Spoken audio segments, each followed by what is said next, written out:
Welcome along to today's webinar. I'm John James and I'm your host for today. The technology we're using today is really easy to use. Here's an image of the GoToWebinar floating control panel. It's fully expanded when you first see it, but the clever little thing hides itself after a couple of minutes. And so that's so that you can better concentrate on the presentation. But if that happens and you get this skinny little bar, all you have to do is click on the little orange arrow and it'll expand out again. What a clever little thing it is. To watch today's presentation, you're probably sitting in front of your computer, but some of you may be using a mobile device like an iPad or an Android tablet. The catch is, however, that you can watch and listen, but you can't actually raise your hand, vote in a poll, or type in a question. Apparently you can have convenience but not functionality. Sorry about that. Hopefully they'll upgrade that feature for you soon. To listen to today's webinar, you can either use your computer's mic and speakers or a telephone. We've had a few issues with the computer audio in the past, so if it gets too annoying for you, you can swap over and use the telephone at any time. We provide a toll-free number, so it won't cost you any more. If you do need to swap over, you just go back to the little audio panel and click Use the Telephone.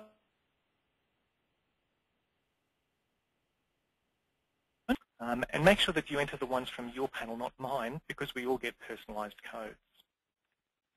Now, folks, you can interact with us today by raising your electronic hand or typing in the questions box at the bottom of the control panel. And if you ask a question, I'll read it out so it's anonymous. So let's practice. If you can hear me clearly, can you raise your electronic hand, please?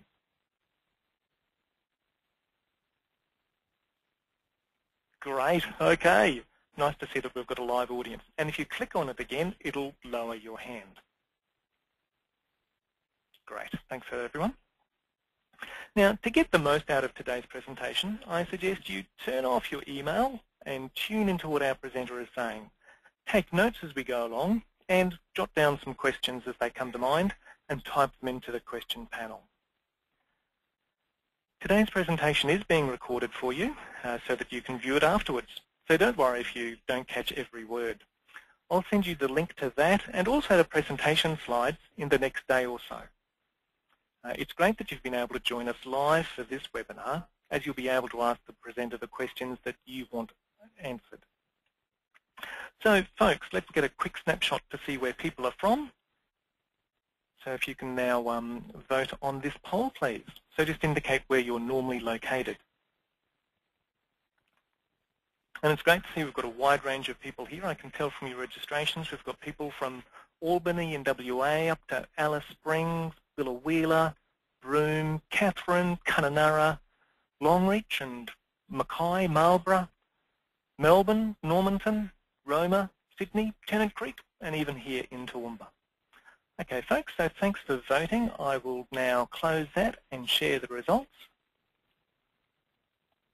Oh, great. Okay, so we can see that just under half are from Queensland, about a third from NT, a good proportion from WA, and we've got some of those folks from New South Wales and Victoria. And if you're somewhere else, just type it in the comments box so I can see where you're from. Great. Thank you. So I'll hide that. Okay, and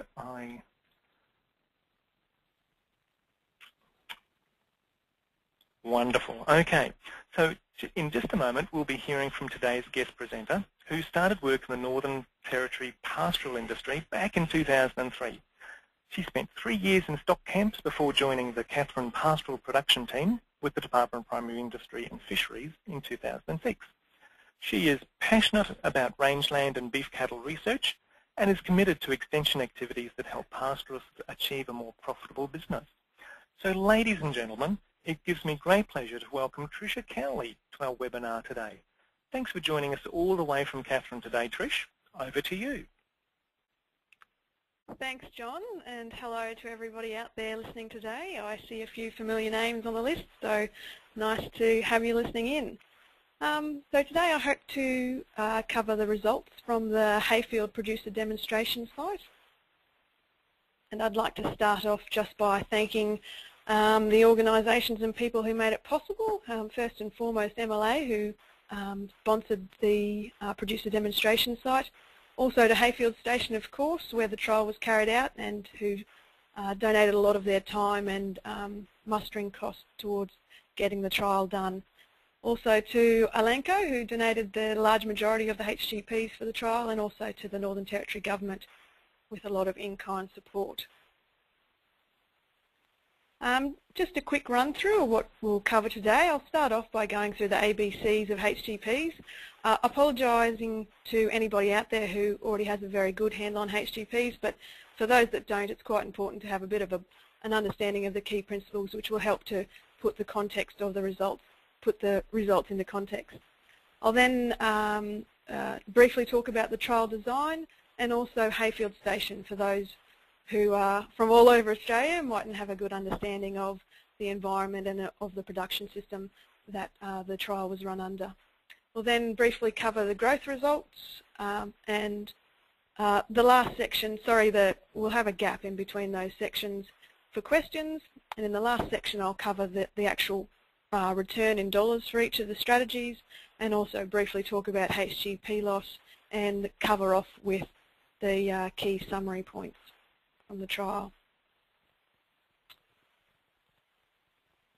We'll start off with a question to gauge where the audience is on HGP use.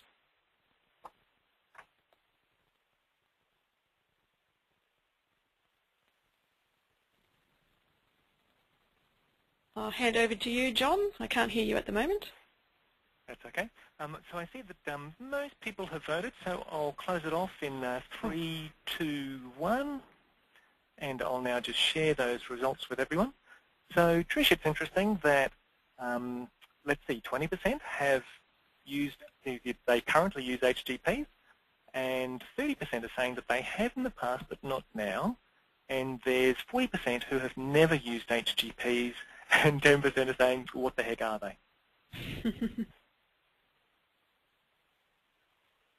All right, thanks for that, John. We actually have some data on HGP use in the NT from the NT Pastoral Survey in 2004 and also in 2010, where we asked producers whether they did or did not use HGPs. What we've seen is that there's actually been about a 10% drop across the regions for HGP use or stated HGP use across the NT. In Alice Springs, in 2004 was quite a dry season. That's why there wasn't any HGP use during that time. So it's quite interesting to look at that. What we also asked them was, if you don't use HGPs, why not? And before I give you the results, it'd be interesting to see what you guys think. So folks, here's the questions again. So if you can select those that apply.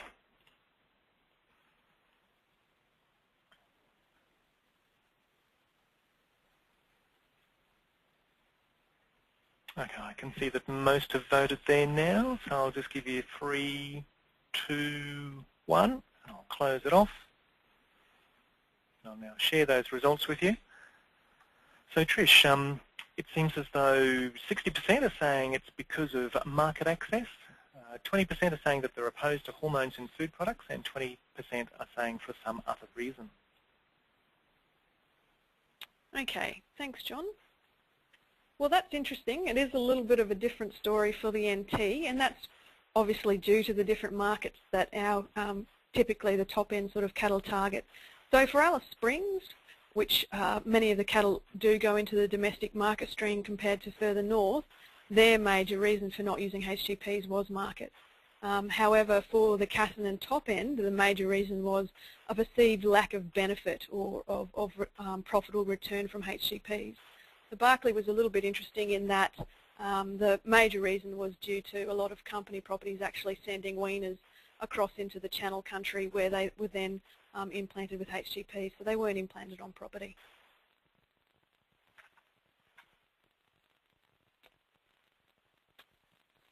All right, so HGPs.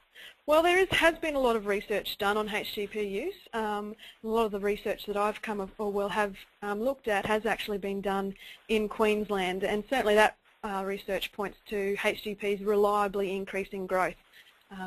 And for grass-fed beef cattle, it's generally well accepted that between 10 to 15% increase in growth is definitely achievable. It's also actually well accepted that meat from HGP treated animals is actually safe to eat, with other food products such as eggs actually having higher concentrations of naturally occurring hormones than that is actually found in HGP treated meat. However, there actually are a number of important differences between various implants or HGPs, hormone growth promotants, used in grass-fed beef production, and these differences have a direct impact on the performance and recommended usage of each implant. So I will just quickly cover them now. So it's important to have an understanding of the active ingredients. Are they androgens, so a male-based hormone, testosterone or trenbolone acetate, often referred to as TBA? These androgens typically act by actually increasing the size of existing cell muscles, as opposed to female-based hormones, estrogens, so the estradiol products, typically actually act by increasing the number of muscle cells. Many implants actually contain a combination of androgens and estrogens, and it's sometimes or generally recommended that estrogen-based implants are used initially to increase the number of muscle cells there, while a combination implant incorporating androgens is then used in the finishing phase to increase the size of the muscle cells. Formulation is also important to understand, because this actually relates to how the implant releases the hormones. There's two main types, one being the silicone rubber formulation versus the compressed pellet. So the silicone rubber has been designed by the CompuDose, and it's only the CompuDose products which actually have this type of formulation. And the way that it works is it's actually composed of an inert silicone core covered by an estradiol medicated silicone rubber, and the thickness of that medicated rubber determines the release period of that hormone. So the thicker the medicated rubber, the longer the release period, so from 100 to 200 versus 400 days. The compressed pellet is actually a combination implant, so it contains a combination of estrogen and androgens typically, and the way they change the dosage is by changing the number of pellets in the actual implant. These are actually quickly absorbed by the body after implantation. So the critical difference between these two types of implants is the release rate of the hormones, which impacts on the functional payout period or how long the HGP will actively promote growth. So another quick poll question. Here we go, folks. So nice and simple this time. So what type of HGP product do you use? Is it silicone-based, compressed, both, or unsure?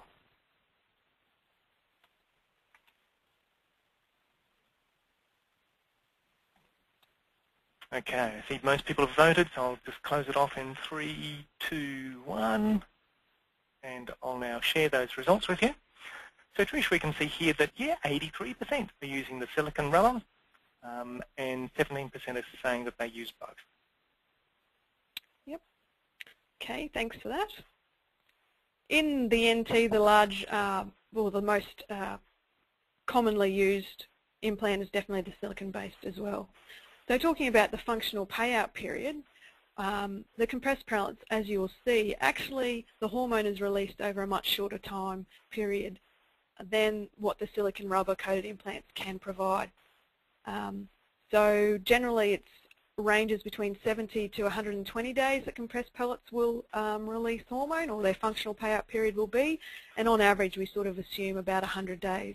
Whereas the silicone coated rubber implants, depending on whether they're a 100-day, a 200-day or 400-day, they can have a functional payout period of that time.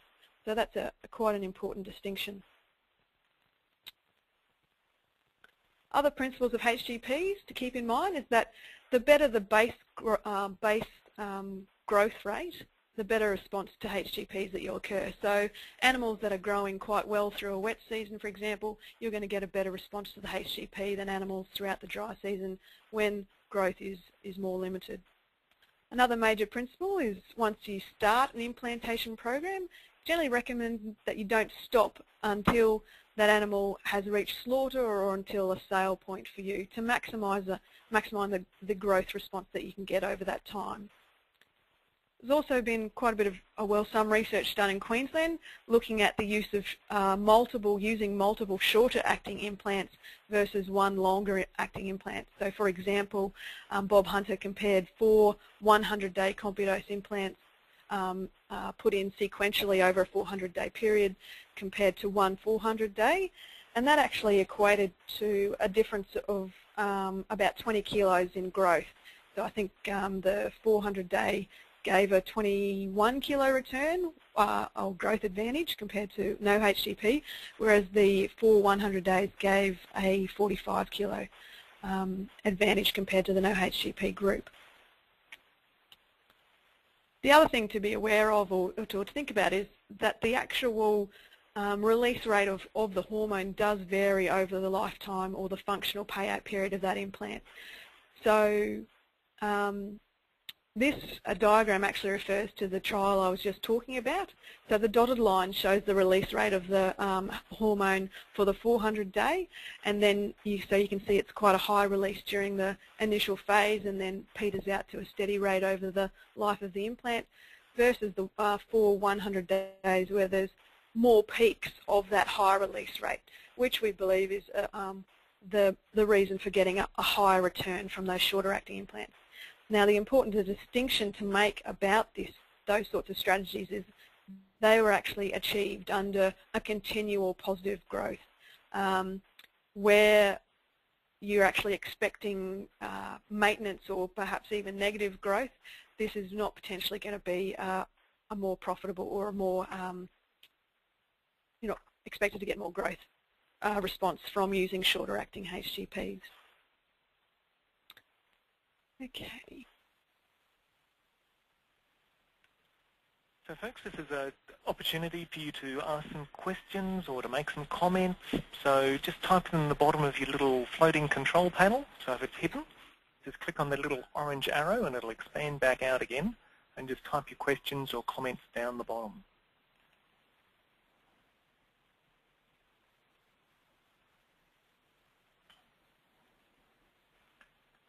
Well, Trish, it seems as though you've covered actually any of the questions that have been asked, so how about you move on to the next section? Okay, thanks, John. All right, so why a HGP trial? Well, first I'll make an important distinction about a producer demonstration site. So the aim of a PDS, as we call them, lovely acronym, is to take a proven technology which hasn't widely been uptaken or used by industry and actually trial that at a practical scale to show a better extension of the actual technology. So in this example, HGPs, well, there's been a lot of research showing that yes, they do reliably increase growth, but as we saw earlier, there has been a decline in the number of producers, NT producers, using HGPs, and there was actually a lack of growth of data on HGP use in or growth rates achieved by HGPs in the NT. So one of the first reasons for the trial was to actually get some data, some NT relevant data. Local producers were also a bit sceptical about growth responses that could be achieved under NT conditions, particularly because of the dry season. So what are the responses during the dry when there is a minimal growth rate?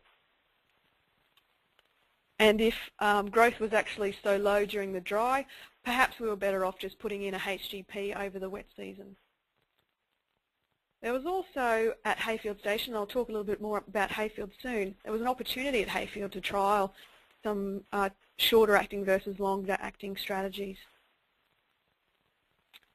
So the actual trial design itself, what we compared was one 400-day put in at weaning in round 1, versus two 200-day compudoses, one at weaning round 1 and one in at the end of the dry season, versus a wet season 200 days, so that was a 200-day compudose put in at the end of the dry season versus no HGP at all. We did this over 2 year groups of weaners, so about 470 weaners in 2010, weaner steers, and about 490 weaner steers in 2011. And weaning round 1 is around sort of June, July, August. And we followed them for 1 year post-weaning. We weighed them obviously at weaning and then again at the end of the dry season, and which was in late November, and then again after that wet season, which was generally about June. It's important to mention that the 2 by 200 day wasn't perfectly done. The second implant was actually put in only about 100 to 160 days after the first 200 day, and that was simply due to practical circumstances in that we couldn't get to the weaners, or weaning happened a bit later due to a late wet season, finish of a wet season, and we had to get in there before it started again at the end of the dry. All the implanting was actually done by station staff who were trained by Elanco reps in implantation techniques. And weight was actually recorded using a weighbox and EID tags and electronic data capture throughout the trial. Right, a quick bit of background about Hayfield Station. It's actually owned and operated by the Dyer family in the Northern Territory, and it's situated approximately halfway between Katherine and Tennant Creek, and is actually on the edge of 3 regions, the Sturt Plateau, Gulf and Barkly, so they do have a mix of country. Prior to the trial, the Dyers were not actually using HGPs due to targeting the heavier live export market of Egypt. And when I started the trial, Craig and Caroline Butcher were managing Hayfield, and it was through discussions with Craig that the trial was actually initiated. Now, about halfway through the trial, Lisa Dyer and her partner Brad Inglis, who are pictured on the left and right-hand side of the photo, took over managing Hayfield and saw out the end of the project. So I'd really like to thank those guys who've helped out a lot along the way. So to show some pictures of the country, Hayfield actually contains a mix of Mitchell and Flinders grass downs interspersed with open Coolbluff flood-out country, which is pictured on the top right-hand side, and some stands of Lancewood forest. About 17,000 head of high-grade Brahman cattle are run on the developed portion of Hayfield, which is about 2,500 kilometres squared, with a further 2,000 kilometres remaining unutilised at this point in time. They are turning off approximately 2,200 steers, which are 300 kilos plus, turned off annually to the feeder and processing markets of Indonesia, Egypt and Southeast Asia. All right, we'll jump into some descriptive stats of the trial to put the results into perspective. So in 2010, we had about 470 weaners inducted, and their average weaning weight of 197 kilos. You can see the 2011 group were actually a bit heavier at 234 kilos. The dry growth, they slightly lost weight over that first post-weaning dry season, which is fairly typical in NT herds. And you can see there was a little bit of a difference in the wet seasons between the 2010 and 2011 cohorts. We actually aimed for 110 steers per treatment group. However, once we got down to the doing the analysis and you had to take out the animals that had lost a HGB or had actually missed a weighing at some stage, the sample sizes between the treatments or the HGP strategies actually ranged from 54 to 110. But that was still enough animals to give the statistical power that we wanted. Right, so what did we actually find? I'll explain this graph first. It's showing for each HGP group how many kilograms they differed to the control group, or the animals with no HGP. And that's broken up over the dry season, the wet season and annually, and I'm also showing it for each year.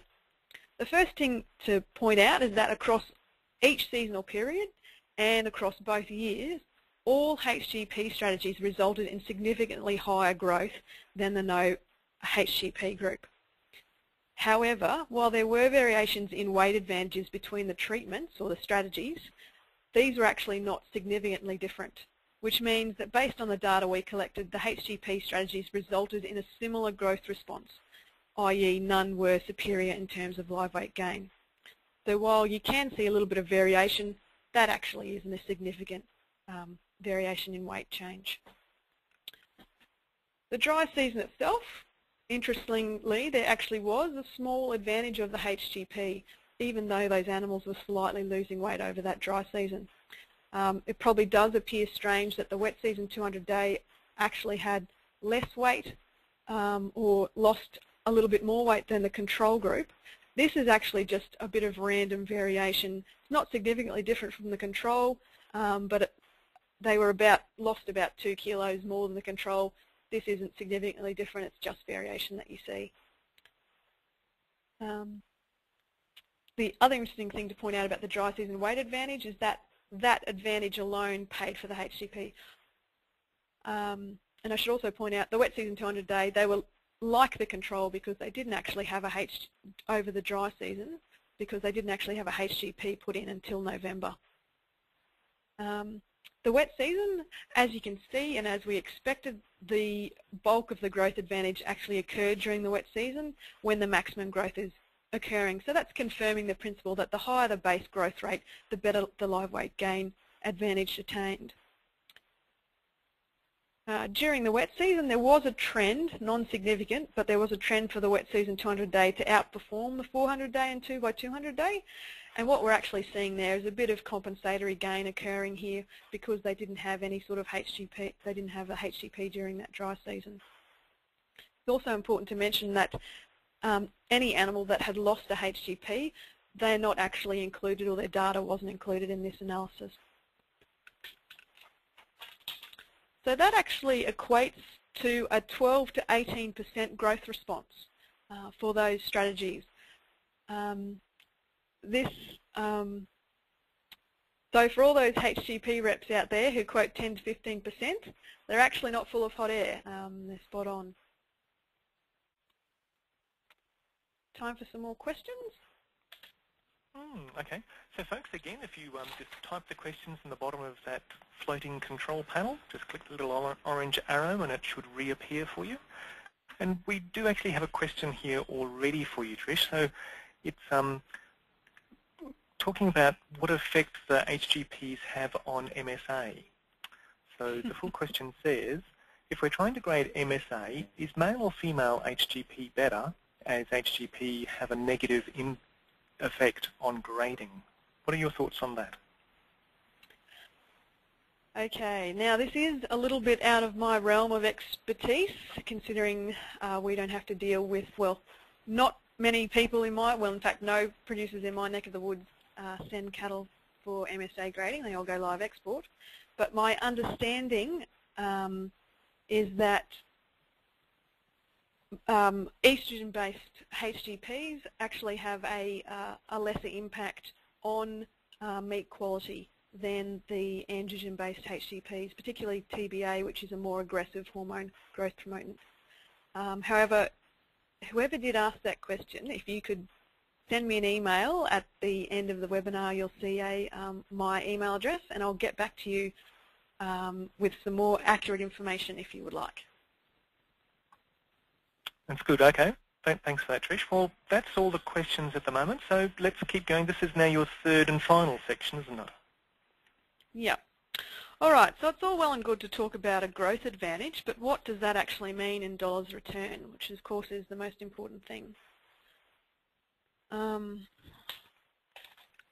I've done quite a simple cost-benefit analysis, which takes into account the cost of the HGP itself. So that was assuming a $6.80 for the 400-day compidose, $7.60 for two 200 days in total, and $3.80 for the single 200-day.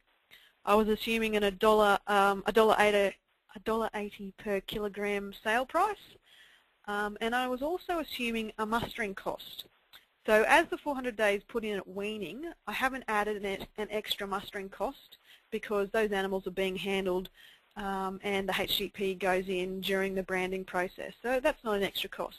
However, for many producers, certainly in my neck of the woods, handling weaners at the end of the dry season isn't something that typically does occur. So what I've done is put in an extra mustering cost for the 2x200 day and for the wet season 200 day. And I've put that in at quite a hefty $10 per head, which was based on the average mustering costs in the 2010 pastoral survey. So that's quite expensive, but I think it's probably a conservative estimate. So once I've put all that in, as you can see in 2010, the 2x200 day actually lost money. I think we got 60 cents return for the wet season 200 day and about $8 for the 400 day.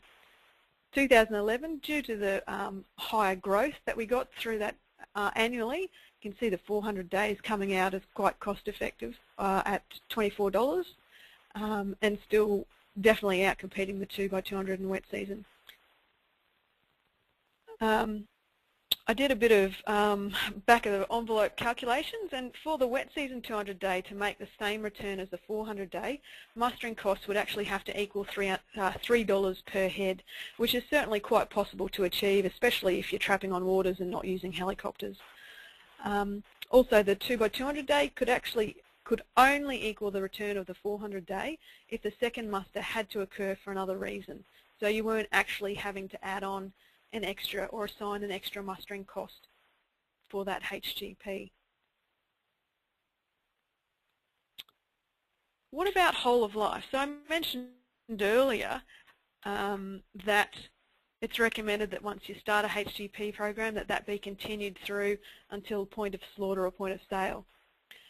Of the 2010 steer group, about 60% of those steers were less than 280 kilos after one wet season. So they actually were held over for another wet season. Now theoretically these lighter steers should have been re-implanted to maximise the growth response. However, in this case they weren't. So in July 2012 we reweighed about 158 of those 2010 steers. By this time the 400-day steers had been without an active HGP for 318 days, while the 2x200 day and wet season 200 days steers have been without an active HGP for 383 days. So what we're actually seeing is there still was a significant... So this is similar to the previous graph. This is the growth advantage of each strategy compared to the control, or the animals without a HGP. So it was actually, at the end of 2011 wet season, they had an advantage of about 8 kilos for each strategy over the control group, or no HGP group. However, a year later, that advantage had actually blown out to 22 kilos, 26 kilos, which was quite surprising and certainly not expected. It is good to know that the HGP advantage was maintained. What we didn't expect to see was that it would actually be increased. And we don't have, I've spoken to some Elanco reps, can't see any rationale for why this has occurred. The only possible suggestion we had was that the 11-12 wet season was such an excellent wet season that potentially it just resulted in such better growth. And these growths actually also equate to a 10 to 12% growth response. And there was still a significant effect of HGP. Okay. So I'm going to talk a little bit now about HGP loss, and hygiene and placement, so where the HGP goes into the ear, is actually really quite critical. I've found out through through about 5 properties now in the NT, we've got data on HGP loss, so HGPs coming out of the ear, and we've found a range from anywhere between 1% loss through to 12%. Generally that's sort of, they lie in between there, but we did have one station that had 52% loss. which is just huge. So what are the major causes of HGP loss? Infection due to lack of hygiene. So what's happening in this photograph here is that's an antiseptic solution that the HGP guns are dipped in between each animal. The other major reason, as we can understand it, is due to poor placement. So the pellets, or certainly for the CompuDose, for the silicone rubber pellets, need to be inserted so that the edge of the implant is 4 centimetres from the wound entry. And what actually happens is pellets lost within 24 hours, generally is from the pellet being, sort of only 1 centimetre or really quite close to the actual wound insertion. So they're quite easily slipping out when the animal flicks its ear. Other important things to be considered is that the implant actually does need to be positioned correctly within the ear to allow the best blood flow across that implant, and therefore absorption of the hormone, release of the hormone into the animal. It's also important to keep the applicators clean and disinfected, and also needles need to be sharp and free of any sort of burr that can potentially catch on skin and hair and drag it into the wound. So HGP loss in this trial. So while the staff were trained in correct implantation, we still did see some loss, which I do believe, I think it's probably nearly impossible to get no loss. So in the 2010 group of steers, the 400-day and the wet season 200-day lost, we had 7% loss. For the 2x200 day, there was actually 3% of animals lost both implants, and 19% lost one HGP, and that was the second HGP that was lost. So that certainly was surprised to see 19%. In 2011, it was actually an even worse story.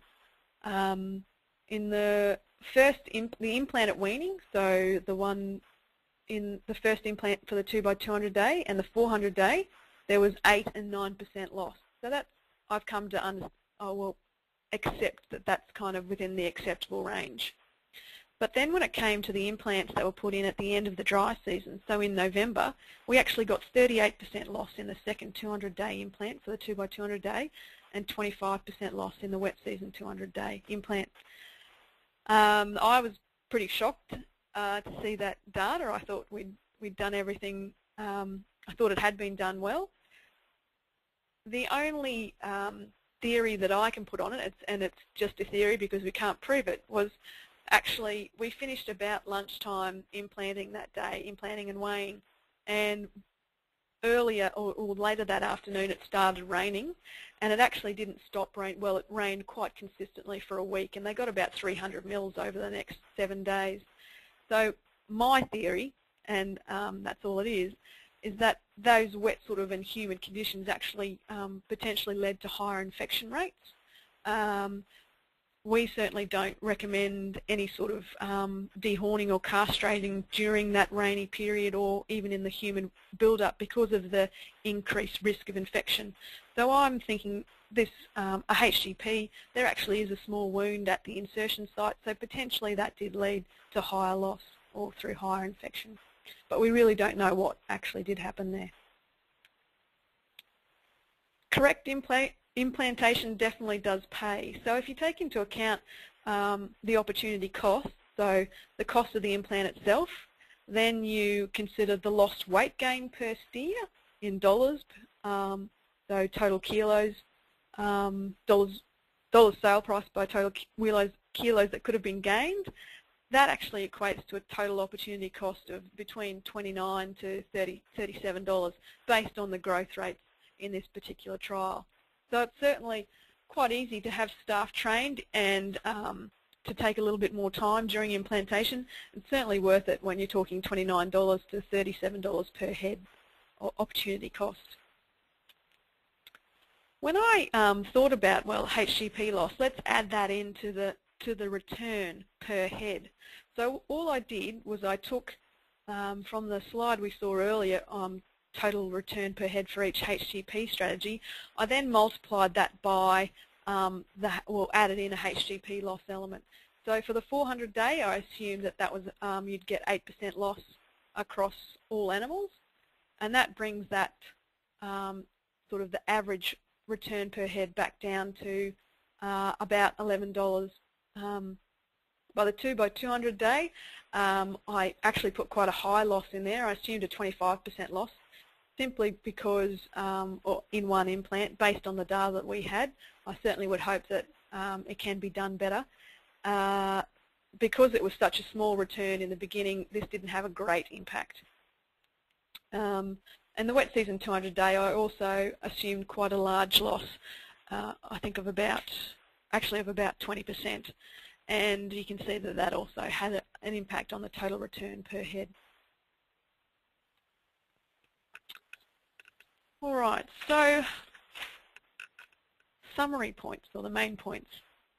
Certainly think for HGP use using computose-based product under NT conditions, a 10 to 15% growth advantage is definitely achievable.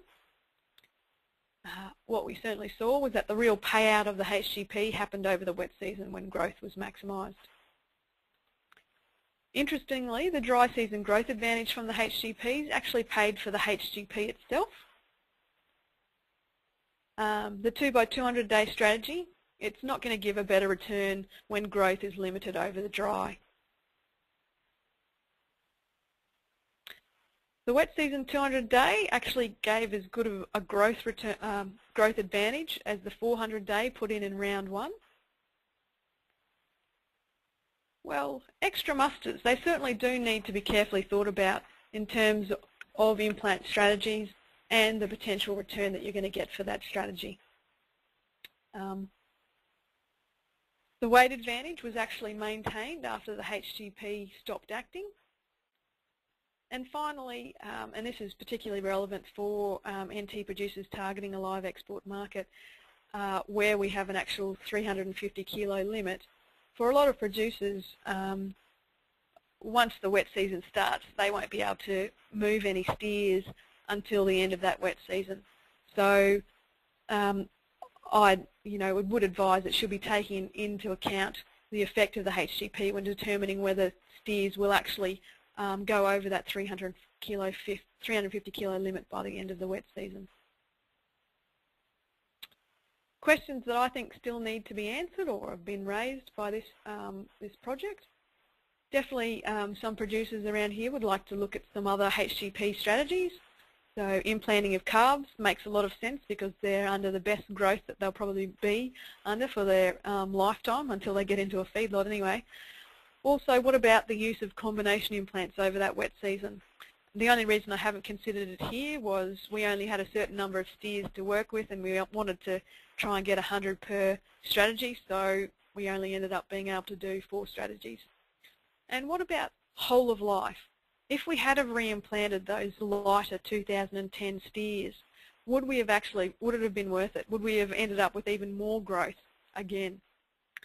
And certainly, what are the major causes of HGP loss? Why were we getting such high loss rates in that end of dry season HGP?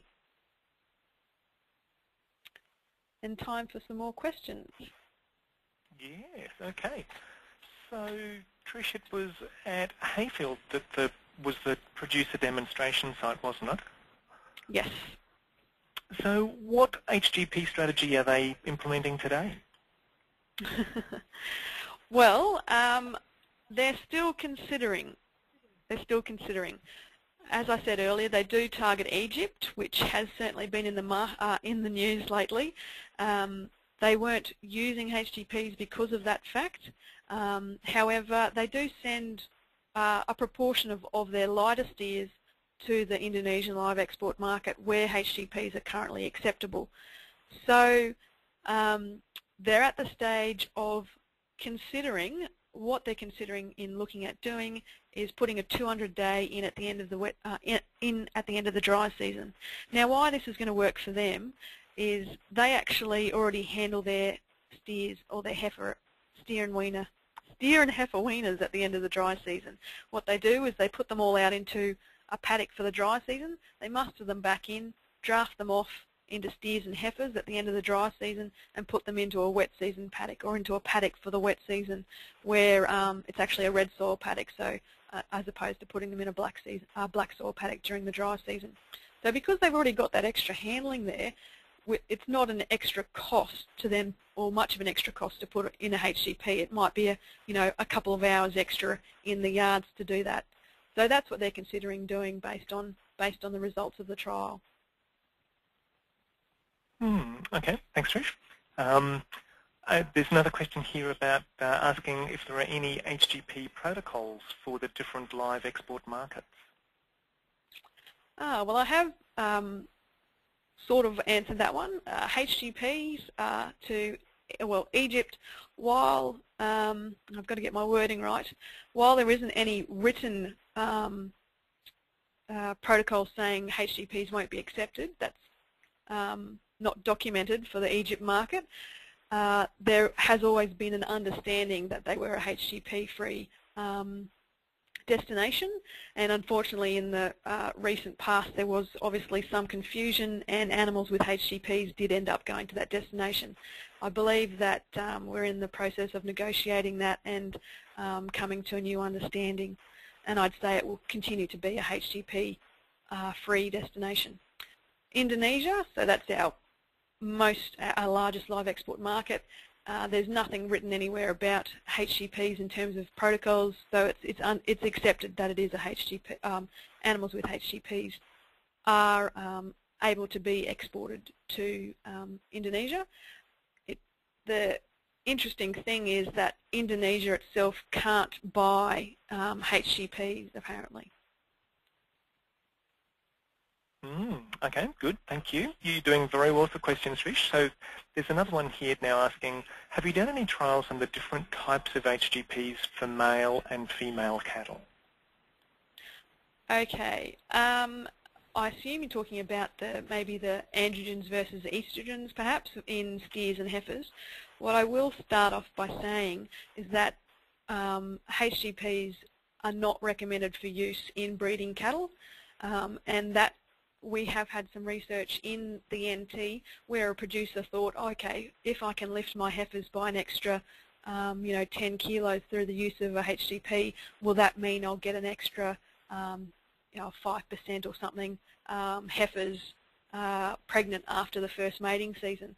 What we actually found was that while it did increase weight, it actually ended up with a lower proportion of heifers pregnant because that HGP actually impacted their reproductive abilities.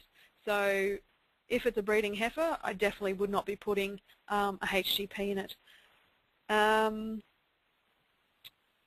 Further than that, yes, I believe there has been some research, and I think the general understanding is that a combination implant, because the two, the estrogens and the androgens work in different ways on the animal's muscles and growth, you actually get the best response, or you can get a best response from a combination implant.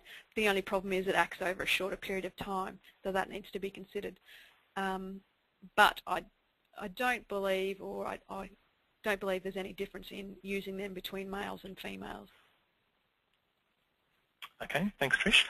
We've got one more question to go, but I'm wondering, are you happy for people to contact you after today's webinar, Trish? Yes, certainly. I'll just show the next slide, which has my contact details. So I'm certainly happy for anyone to give me a call or send an email through with any more questions. Great, thanks, Trish. And the question is, let's get this right. What's the concentration of estradiol in the meat? Estradiol. That's the one. Off the top of my head, I couldn't tell you, but once again, I do have the information. I just have to dig it up. So if you wanted to send me an email, I could certainly provide you with that information. Great. Good. Okay. Thanks for that, Trish. So, folks, we'll just hold the questions now, and we'll just move on a little bit with our webinar here. Trish, thank you very much for your presentation. That was a great overview of the results from your producer demonstration site. And thanks for sharing sharing that with all of us so that we could all benefit from the work that you and your producers have put into it. Now, folks, it would be remiss of me not to draw attention to our Future Beef website. So this is your one-stop shop for beef information across Northern Australia. In due course, you will find the webinar recording under Resources and Multimedia. And as I said earlier, I'll send you the link to the recording, and I'll also include a short evaluation that we'd appreciate you completing. Oh, and while you're on our website, don't forget to sign up. So use this little panel here to sign up to receive our e-bulletins, and that way you'll be sure to hear of future webinars as well. Now, I'd like to quickly tell you about some of the webinars that are coming your way soon. So as you may know, the new book, Phosphorus Management of Beef Cattle in Northern Australia, has just been released. So join the lead author, Desiree Jackson, as she tells us all about it. We know that this topic will be popular at this time of year, so we're offering it on 2 different times and on 2 days. So the first one is November 20th of November, and it's at 8 p.m. Queensland time, and you can see the other times there. And then the next day, it's being repeated, so same presentation, and that's at 1 o'clock in the afternoon for Queenslanders. And if you're wanting to register for those, all you need to do is pop over to the Future Beef website and go to our event calendar, and you'll be able to see all the details. And yes, but wait, there's more. So next month we'll be talking about wet season spelling. So join Dione Walsh from the NT department and Ross Peatling from NAPCO on Thursday the 13th of December. And that one's at 7 o'clock at night, Queensland time. So folks, that's all for today. I'd like to thank Trish again for sharing her insights with us. And a big thank you to all our attendees for coming along today and interacting with us. All the best until we meet again. Hooroo now.